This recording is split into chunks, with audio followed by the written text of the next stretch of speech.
Hello बच्चों, मैं गौरव सिन्हा स्वागत करता हूं आप सभी का इस वीडियो में, जिसमें हम लोग पढ़ेंगे प्रमेय 6.1 मतलब थेल्स प्रमेय को। आज हम लोग क्या पढ़ेंगे बच्चों? तो थेल्स प्रमेय को अच्छे ढंग से सिद्ध करना सीखेंगे। तो आइए बच्चों, हम लोग अब सिद्ध करते हैं। सबसे पहले आप लोग एक बार इसको पढ़ के समझने का प्रयास करो हमारे साथ साथ। देखो क्या क्या लिखा है। ये कथन है बाबू। एक बात को याद रखो, कभी कभी क्वेश्चन ऐसा आएगा कि कथन लिख के और तब सिद्ध कीजिए, और नहीं तो आपको कथन दे देगा और बोलेगा जो इस कथन को सिद्ध करने के लिए। आपके पास कथन क्या है बच्चों? तो इसको आप लोग कथन मानो। ये क्या लिखा हुआ है? तो ये कथन है, यही कथन है बच्चों। ठीक है, ये क्या है लिखा हुआ? तो कथन। कथन क्या है? यदि किसी त्रिभुज की एक भुजा के समांतर अन्य दो भुजाओं को भिन्न भिन्न बिंदुओं पर प्रतिच्छेद करने के लिए एक रेखा खींची जाए तो ये अन्य दो भुजाएं एक ही अनुपात में विभाजित हो जाती है। बच्चों हम लोग थोड़ा सा इसको बेसिक रूप से समझ लेते हैं। सबसे पहले डायग्राम बनाना जरूरी है कि डायग्राम से ही समझ में आएगा कि क्या करना है। तो बच्चों हम लोग अब सिद्ध करना शुरू कर रहे हैं। देखिए आप लोग यहाँ पे एक त्रिभुज की रचना करो। कोई भी त्रिभुज की रचना करेंगे हम लोग। क्या करेंगे? किसी भी त्रिभुज की रचना करेंगे बच्चों। यहाँ पे इसका नामकरण कर दो ए, बी और सी। ठीक है, उसके बाद बोला यदि किसी त्रिभुज की एक भुजा के समांतर, इसके समांतर या ए सी के समांतर या ए बी के समांतर या बी सी के समांतर अन्य दो भुजाओं को भिन्न भिन्न बिंदुओं पर प्रतिच्छेद करने के लिए एक रेखा खींची जाए तो हम क्या किसके समांतर लेते हैं बच्चों? तो हम लोग लेते हैं बी सी के समांतर एक रेखा खींचे, जिसका नाम दे दिए डी और ई। ठीक है बच्चों, डी और ई। उसके बाद बोला है कि भिन्न भिन्न बिंदुओं पर प्रतिच्छेद करने के लिए एक रेखा खींची जाए। खींच दिए भिन्न भिन्न बिंदुओं पर, अलग अलग बिंदुओं पर बच्चों। तो ये अन्य दो भुजाएं एक ही अनुपात में विभाजित हो जाती है। तो ये अनुपात क्या है उस चीज को समझना है। सबसे पहले हम लोगों को क्या दिया है ये चीज को हम लोग लिख लेते हैं। लिखेंगे दिया है। ठीक है बच्चों, क्या दिया है? त्रिभुज ए बी सी में, ठीक है बच्चों, डी समांतर किसके है बच्चों? तो बी सी के। ठीक है, डी समांतर किसके समांतर खींचे हैं? तो बी सी के। ये दे रखा है। ठीक है बच्चों, अब हम लोग क्या करेंगे? अब हम लोग लिखेंगे सिद्ध करना है बच्चों। सिद्ध करना है। सिद्ध करना है बच्चों। क्या सिद्ध करना है? सिद्ध करना यही है। आप लोग इस चीज से एक तो समांतर रेखा खींचे है बच्चों, एक हमको सिद्ध का क्या करना है? तो बोला है तो ये अन्य दो भुजाएं एक ही अनुपात में विभाजित हो जाती है। इसका मतलब है बच्चों, यहां से ये समझ में आ रहा है कि ये दिया है कि मतलब ए डी बटा बी डी या डी बी, कुछ भी लिखो, ए बराबर ए ई बटा सी ई। ठीक है बच्चों, आप ई सी भी लिख दोगे तो कोई फर्क नहीं पड़ता है। अब ये दो बात हम लोगों को पता है। अब हम लोग क्या करेंगे? एक छोटी सी रचना करेंगे। चूंकि प्रमेय है तो विदाउट रचना का हम लोग इसको सिद्ध नहीं कर सकते हैं। इसी के लिए हम लोग क्या करेंगे? एक रचना करते हैं। रचना क्या होगा सो देखो आप लोग अभी सिर्फ देखने का काम कीजिए। ठीक है बच्चों, फर्स्ट बार आप लोग देखो, सेकेंड बार कॉपी कलम लेके खुद से बनाने का प्रयास करो। यदि आप लोगों से नहीं बनता है फिर दोबारा तिबारा देख के, लेकिन बिल्कुल आसान है बच्चों। इस वीडियो को देखने के बाद आप लोगों को थोड़ा सा भी दिक्कत परेशानी नहीं होगी। अब देखो हम लोग रचना करेंगे। रचना क्या करेंगे? रचना करेंगे हम लोग ई से बच्चों, ई से इस पे एक ड्रॉ करते हैं लंब। क्या करते हैं? लंब को ड्रॉ करते हैं। और डी से इस पे एक ड्रॉ करते हैं लंब। हम लोग क्या किए हैं सो पहले देखो, हम लोग बी से ई को मिला देंगे। बी को क्या करेंगे बच्चों? ई से मिला देंगे। इसको थोड़ा अलग रंग से कर दिया जाए। यहाँ पे देखो डी है,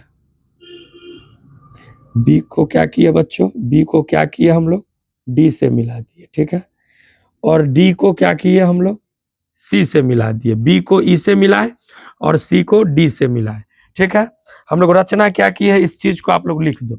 रचना किए है, इसका नाम भी दे दो बच्चों। आप लोग नाम क्या दोगे, तो यहाँ पे आप लोग नाम दे दो, एक इसका नाम दे दो एन और इसका नाम दे दो एम। नाम आप लोग कुछ भी दे सकते हो, एल एम भी दे सकते हो। यहाँ पे आप लोग देखो क्या होगा, हम लोग लिखेंगे ई एन लंब, ई एन लंब किस पे बच्चों, तो ए बी पे तथा तथा रचना दो चीज की है हम लोग, पहले ऊपर में की है तो ये फर्स्ट है, ठीक है। तथा एक और लंब क्या है बच्चों, तो डी एम लंब एसी पर डाले, ठीक है। सेकेंड रचना क्या हुआ है बच्चों, तो सेकेंड रचना आप लोग बोलोगे सर, सेकेंड रचना हम लोग किए हैं बी को किससे मिला है बच्चों, तो ई से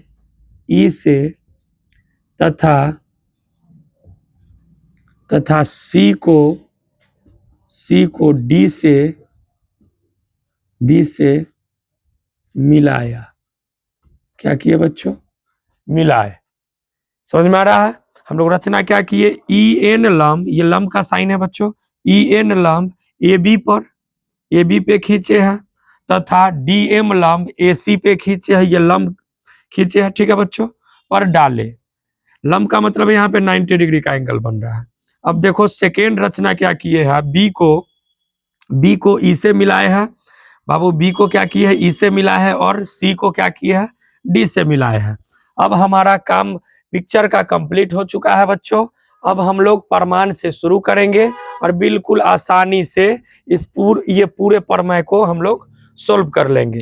अब देखो आप लोग क्या क्या करना है हम लोगों को। शुरू यहां से करते हैं, जगह लेके चलना पड़ेगा बच्चों, यहीं से देखो आप लोग समझो।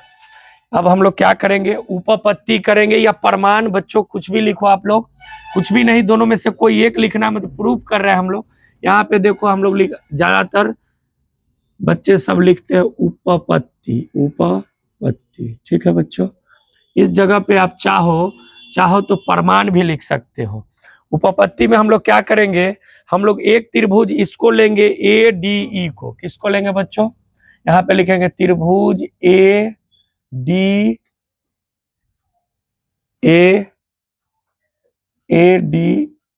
ई में। बच्चों समझिएगा आप, ठीक है, कैसे सिद्ध हो रहा है। त्रिभुज ए डी ई में क्या करेंगे, हम लोग लिखेंगे त्रिभुज ए डी ई का बच्चों क्षेत्रफल, ठीक है।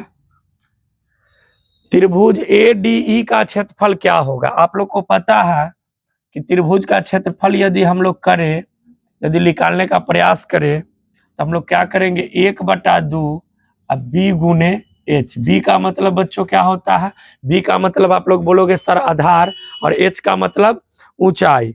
बी का मतलब बच्चों आधार और एच का मतलब ऊंचाई। तो यहां से हम क्या लिखेंगे, त्रिभुज ए डी ई का क्षेत्रफल, ठीक है बच्चों, ए डी ई का क्षेत्रफल बराबर क्या हो जाएगा, 1/2 गुने बी कौन सा होगा, सो देखो बी ये होगा बच्चों ए डी, क्या हो जाएगा ए डी, और ऊंचाई क्या होगा, तो ऊंचाई तो यही होगा बच्चों। अब आप लोगों को पता है यदि कोई त्रिभुज ऐसा है इस टाइप का है, इसकी ऊंचाई निकालनी है तो एक रचना करनी पड़ेगी, और यही रचना हुआ है, तो ऊंचाई क्या हो जाएगा, ई एन हो जाएगा। क्या हो जाएगा बच्चों, ई एन ऊंचाई हो जाएगा। इक्वेशन फर्स्ट इसको हम लोग मान लेते हैं, ठीक है। अब हम लोग क्या करेंगे, फिर से करते हैं, यहाँ पे लिखेंगे पुनः बच्चों, पुनः में लिखेंगे त्रिभुज। अब हम लोग ये त्रिभुज तो ले लिए, ये त्रिभुज का काम किए। अब हम लोग एक त्रिभुज लेते हैं, ये समझ पा रहे हैं बच्चों, ए सॉरी बी डी ई, कौन सा त्रिभुज लेंगे?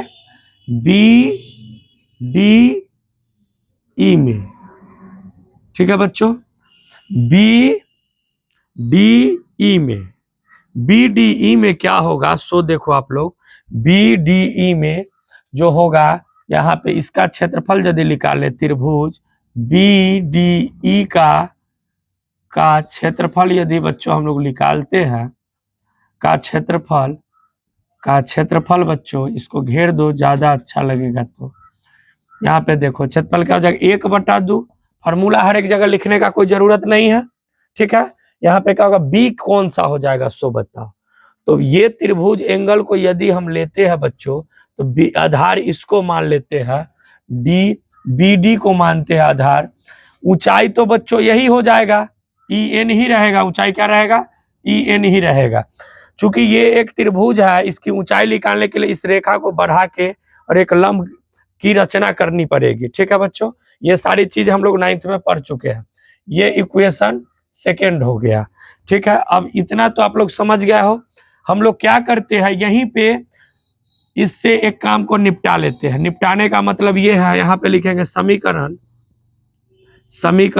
1 व समीकरण 2 को भाग देने पर बच्चों, आप लोग यदि भाग देते हो तो क्या निकल के आता है? सो देखो, त्रिभुज ए डी ई का क्षेत्रफल बटा में हो जाएगा त्रिभुज बी डी, क्या हो जाएगा बच्चों? बी डी ई का क्षेत्रफल क्या क्या आया है सो बताओ। इसका क्षेत्रफल बच्चों क्या आया है? इसका क्षेत्रफल आया है 1/2 ए डी गुने में हो जाएगा ई एन बटा में फिर 1/2 गुने बी डी गुने ई एन, ठीक है बच्चों। अब यहां से आप लोग क्या करो, इसको इससे काट दोगे, इसको इससे काट दोगे, तो आपके पास क्या निकल के आया? त्रिभुज ए डी ई का क्षेत्रफल बटा त्रिभुज बी डी ई का क्षेत्रफल, ठीक है बच्चों। अब इसको यदि निकल के क्या रहा है? ए डी बटा में बी डी, ठीक है बच्चों। ये इक्वेशन 3 हो गया। अब हम लोग क्या करेंगे? अब हम लोग इस पोर्शन को सोल्व करेंगे। देख लीजिए, ये मेरे पास आ चुका है बच्चों। अब हमको ये निकालना है, ठीक है।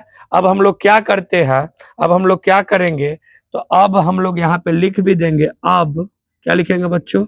अब यहाँ पे लिख देंगे अब, और लिखेंगे त्रिभुज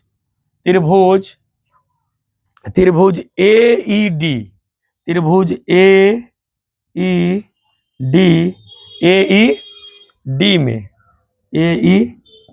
डी में बच्चों हम लोग क्या करते हैं, तो यहां से निकालेंगे त्रिभुज ए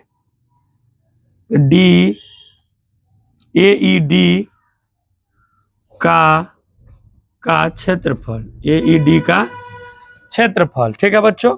यहां से देखो 1/2, उस समय हम लोग ए डी ई लिए थे, बात सेम है, सिर्फ हम इधर से आधार लेंगे, इसी के लिए बीच में लिख देना सही होता है, ठीक है बच्चों। अब हम लोग क्या करेंगे, आधार किसको लेते हैं, तो ए ई को ले लोगे। किसको ले लोगे? ए ई, और गुने ऊंचाई बच्चों यही हो जाएगा। ऊंचाई कौन सा होगा, तो इसका ऊंचाई हो जाएगा डीएम। क्या हो जाएगा? डीएम हो जाएगा। डीएम का मतलब डिस्ट्रिक्ट मजिस्ट्रेट नहीं बच्चों, यहाँ पे डीएम ये हाइट है, ठीक है। इस त्रिभुज की, किस त्रिभुज की हाइट है, तो त्रिभुज ए ई डी का हाइट है, ठीक है। अब यहाँ से ये इक्वेशन 3 यहाँ तक था, तो 4 ये हो गया बच्चों यहाँ तक। अब यहाँ इस काम को सोल्व करते हैं। अब लिखेंगे पुनः, फिर से लिखेंगे बच्चों, फिर से लिखेंगे पुनः, ठीक है। इसको मिटा दे रहे हैं, पुनः त्रिभुज। अब हम लोग क्या करेंगे, अब लास्ट त्रिभुज को लेना है बच्चों।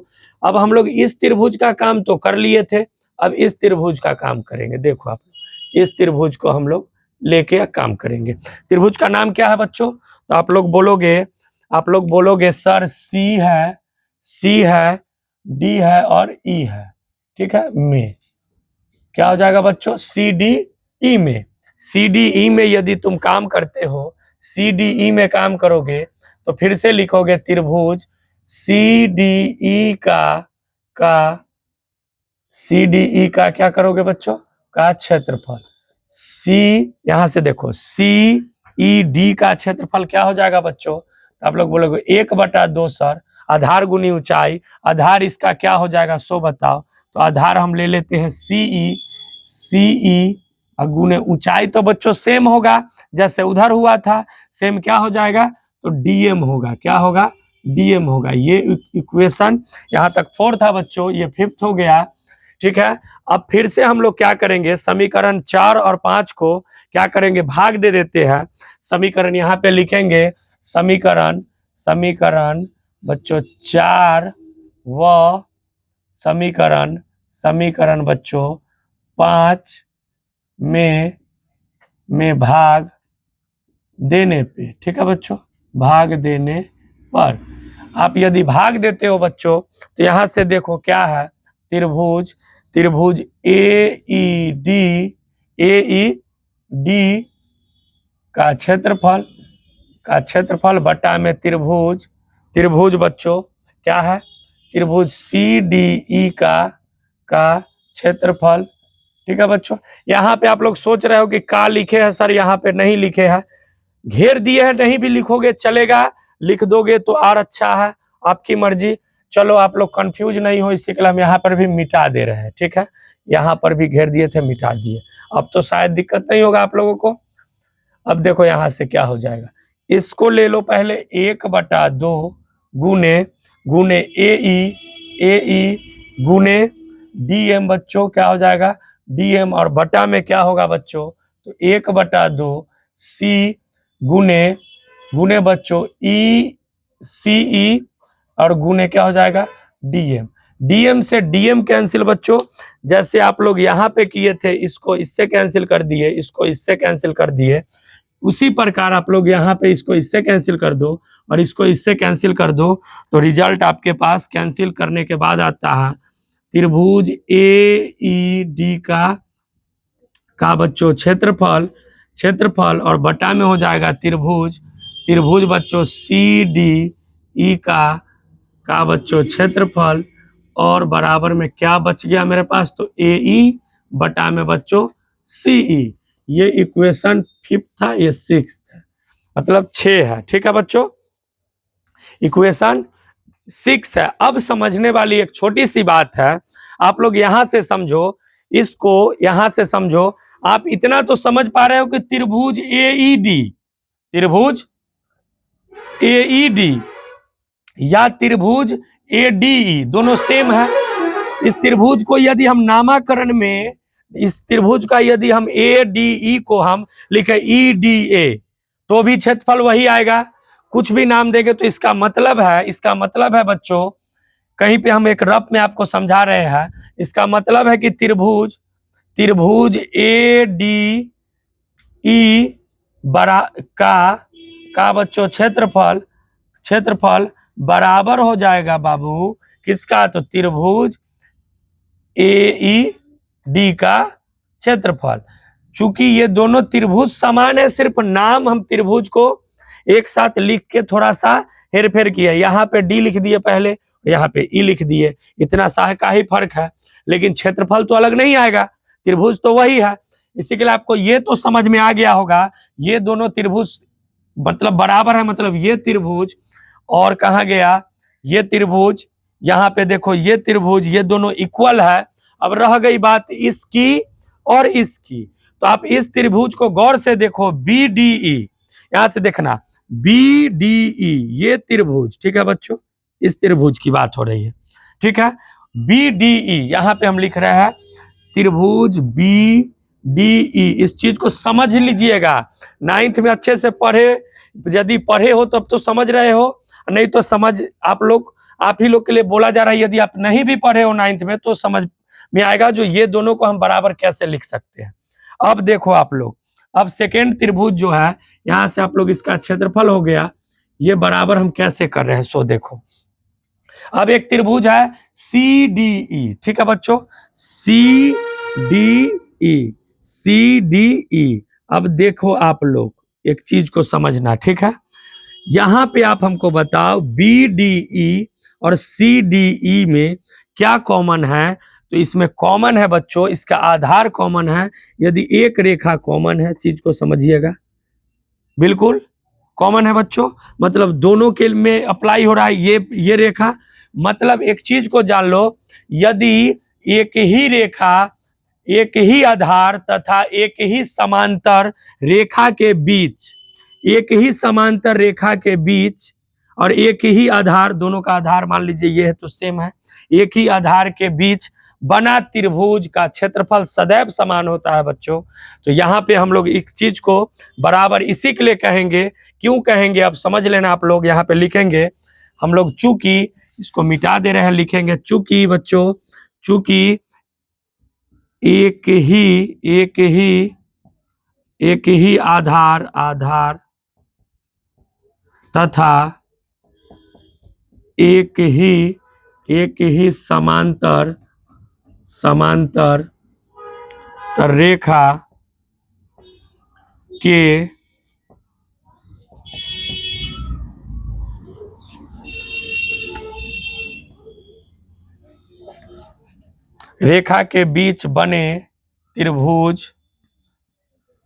त्रिभुज का क्षेत्रफल क्या होता है बच्चों, क्षेत्रफल समान होता है। क्या होता है, समान होता है, ठीक है बच्चों।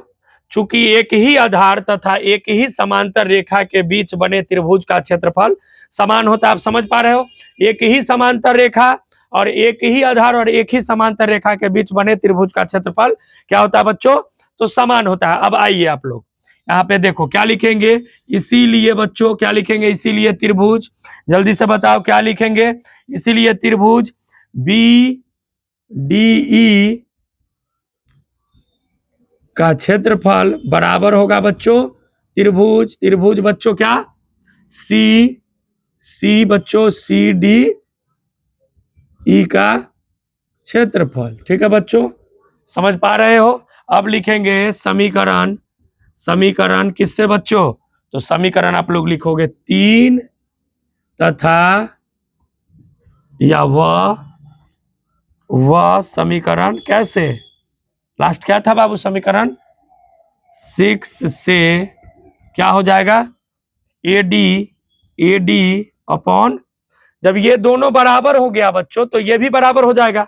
लेफ्ट साइड बराबर कर दिए, पहले ही बता दिए ये त्रिभुज तो बराबर था, और इसको भी हम लोग ये कथन के द्वारा बता दिए कि ये भी दोनों त्रिभुज क्या है बच्चों, तो समान है। इसी के लिए हम लोग यदि लेफ्ट हैंड साइड किसी का बराबर कर दिए तो राइट हैंड साइड तो ऑटोमेटिक बराबर हो जाएगा। क्या लिख देंगे, AD बटा BD, ठीक है बच्चों, और AE बटा CE, ठीक है बच्चों। यहां पे आप लोग लास्ट लाइन लिख देना, हेंस प्रूव्ड या इति प्रमाणित, ठीक है बच्चों। आप लोग जो लिखो बिल्कुल एक, मतलब जिस ढंग से टोटल बनाया गया है बच्चों, यदि आप लोग सेम टू सेम इसी तरह यदि सोल्व करते हो तो 5 नंबर तो पक्का है आप लोग एग्जाम में ले ही आओगे। और याद रखिएगा ये प्रमेय जो है ऐसा कोई वर्ष नहीं जो आपके बिहार बोर्ड में पूछा नहीं है। इसी के लिए इसको थोड़ा अच्छे से 2 बार 3 बार 5 बार खुद से अच्छे से प्रैक्टिस करना, नहीं हो पाए फिर से वीडियो को देख लेना। लेकिन शायद इस वीडियो के बाद आप लोगों को थोड़ा सा भी परेशानी नहीं होगी। इसी के लिए ये टोटल का आप लोग एक बार स्क्रीनशॉट या टोटल को एक बार नोट कर लो और फिर से खुद से बनाने का प्रयास करो, ठीक है बच्चों। अब देखो आप लोग एक बार खुद से प्रैक्टिस करना और अच्छे से बना लेना, और हमको भी इस वीडियो के कमेंट में जरूर बताइएगा यदि किसी भी तरह का कोई डाउट रह गया हो, और ये वीडियो कैसा लगा ये भी कमेंट करके जरूर बताना। मिलते हैं नेक्स्ट वीडियो में बच्चों, तब तक के लिए टेक केयर, अपने एग्जाम पे ध्यान दो और खूब मन लगा के पढ़ो।